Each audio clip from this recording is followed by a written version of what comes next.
अस्सलाम वालेकुम। मैं उम्मीद करता हूँ कि आप सब खैरियत से होंगे। तो अगर आप सेकंड एनुअल एग्जामिनेशन के अंदर अपीयर हो रहे हैं तो मैं आपको 5 ऐसी चीज़ें बताऊँगा जिन पर आपने अगर अमल कर लिया तो आप देखेंगे कि आपके नंबर ज़रूर सेकंड एनुअल एग्जामिनेशन के अंदर इम्प्रूव होंगे। तो सबसे जो पहला काम है वो ये है कि आपने एक कम अज़ कम फुल लेंथ पेपर लाज़मी प्रैक्टिस करना है बोर्ड के पेपर पैटर्न के अकॉर्डिंग।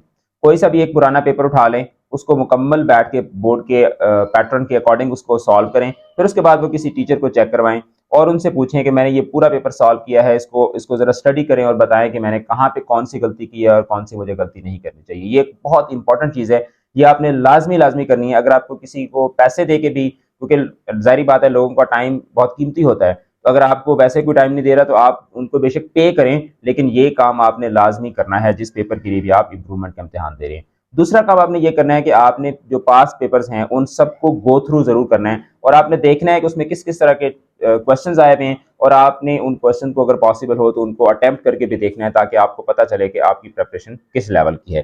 तीसरी जो चीज़ है वो ये है कि आपने सेकेंड एनुअल एग्जामिनेशन या इम्प्रूवमेंट इम्तिहान के मतलब जितनी भी रूमर्स हैं, जितनी भी अफवाहें हैं, उनसे आपने दूर रहना है। बहुत सारे लोग आपको बताएंगे कि मैंने भी दिया था, मेरा तो इम्प्रूव नहीं हुआ था, नहीं ये इम्प्रूव होता ही नहीं है और ये बस बोर्ड वाले इम्प्रूव करते ही नहीं है, तो कोई फायदा नहीं इम्प्रूवमेंट देने का। तो इस तरह की जो बातें हैं उनसे आपने अपने आप को दूर रखना है, क्योंकि इस तरह की बातें आपको डीमोटिवेट करती हैं और आपका जो फोकस होता है उसको क्या करती हैं, वो डिस्टर्ब करती हैं। चौथी जो चीज़ है वो ये है कि आपने कोई भी चीज़ स्किप नहीं करनी। आपने फर्स्ट एनुअल के अंदर जब पेपर दिए थे तो आपने कुछ चैप्टर्स छोड़ दिए होंगे या कुछ टॉपिक्स छोड़ दिए होंगे या कुछ इंपॉर्टेंट टॉपिक्स को आपने अच्छे तरीके से प्रिपेयर नहीं किया होगा, जिसकी वजह से आपके नंबर कम आए थे। तो अब आप जब दोबारा दे रहे हैं, दूसरी दफा दे रहे हैं, तो आपने किसी भी चीज को स्किप नहीं करना। आपकी तैयारी 100% तरीके से आपने करके जाना है। और जो सबसे लास्ट चीज है वो ये है कि आपने जो फर्स्ट एनुअल एग्जामिनेशन के अंदर मिस्टेक्स की थी, जो गलतियां की थी, आपने उन गलतियों को दोबारा रिपीट नहीं करना, क्योंकि अगर आप उन वही गलतियां दोबारा करेंगे तो फिर आपका इंप्रूवमेंट का इम्तिहान देने का